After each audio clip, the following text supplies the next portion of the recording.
How do I consistently create separation and cut with violence even at the age of 38? Let's break it down and show you what to focus on for Ultimate Frisbee. So let's look a little bit closer at some of these cuts. This is me in black. We're going to go through full speed. Nice. And then let's look at it a little bit slower. So I want you to watch my legs. Don't worry so much about the setup for the cut as you do about the actual just change of direction itself. So I'm leaning, I'm going right, and then boom, look at that plant. So this is a big focus. We want to be able to step out far away from our center of mass. The further we are away, assuming we have strength and power there, the more effectively we can push ourselves in the other direction. If that foot is really close to me, I'm not going to be able to propel myself as effectively. Now, this brings up our biggest first point that most players have a lot of room to grow, which is mobility. So we're going to go over this, but look at this, boom, and then look at the left leg, rotate underneath, and then look at that left ankle.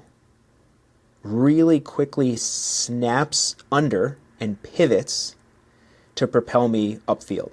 Okay, that is a lot of dorsiflexion right there. If you look at that left ankle, and that knee is low. That angle of the ankle and knee puts an enormous amount of stress there. So if we are not comfortable moving in these ranges without a lot of force, then it's going to be really hard to get the practice in we need to be effective at this. And this is not something I'm consciously thinking about it. This is the result of a lot of training and practice. So let's look at that in slow motion again. Check it out. Boom, boom.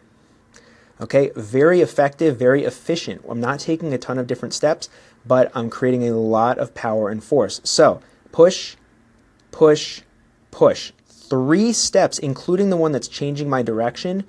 1, 2, 3, and I've already created a couple yards of separation, and that continues. Okay, so mobility is number 1 here.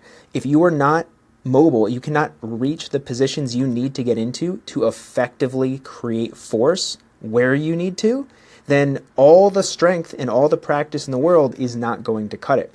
Now, let's look at another one here. So this was at PEC. This is our first game of the season, actually, against Space Force.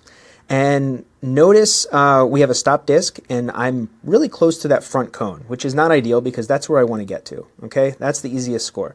So what do? Let's check it out. Boom, boom, boom, back. Okay, throw wasn't there. That's okay. That's not what I'm focused on here. Let's look at it in slow motion.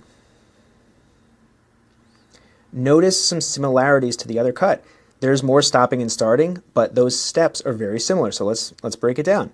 Okay, I'm taking the first step. Now I'll get into a little bit of what's on my mind here. So I want to get that defender away from that front cone.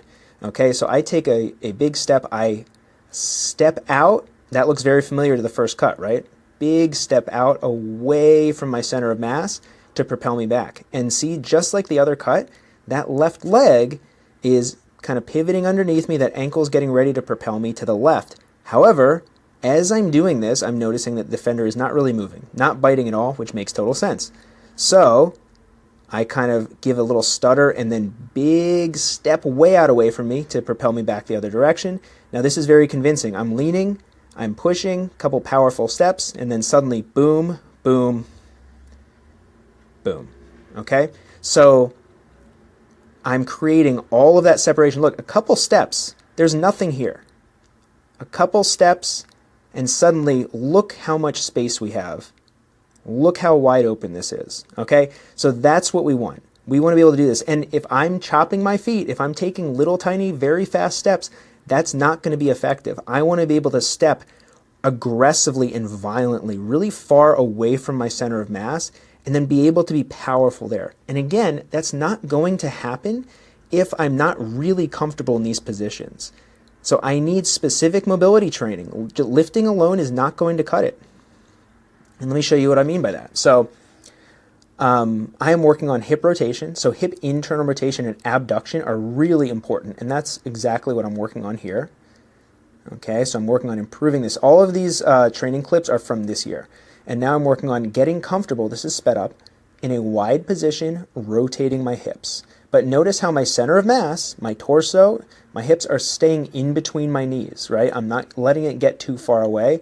I'm getting used to being in this position without shifting into a non-ideal position. Now I'm working on pushing off, and see how you can see the hips. The hip kind of internally rotates there to push me, internally rotates to push me. Now, here's another session. I'm working on wide stance, actively rotating internally and externally. This was from this spring. Okay, so we're working on getting really wide, really aggressive, just getting comfortable in these positions, which doesn't happen without the mobility training. Okay, now I'm working on that ankle dorsiflexion. If I want to be able to propel myself with force, I need to be healthy, I need to be strong and comfortable in these deep positions. So I'm working on isometrics in this position. I'm working on peeling off to create some strength and control, and doing it again. So this is consistently happening for months and even years leading up to this season. Okay, and then we look at that deep knee and ankle flexion with a big lean from that first cut. Okay, let's go back to that. Let's go back here. Boom. If I want to be powerful and confident here, I don't want to take a chance. I'm not just hoping like, oh, I'm going to get in position. I hope my body can handle it, both from an injury prevention perspective and from a power perspective. No, I'm not taking that chance.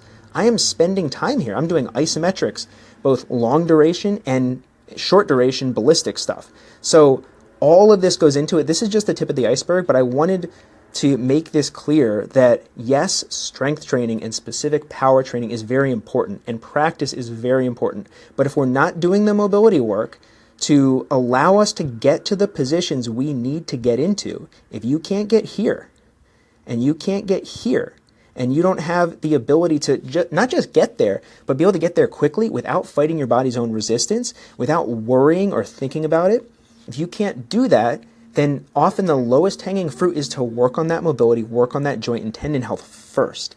On top of that, you can then layer the strength and the power.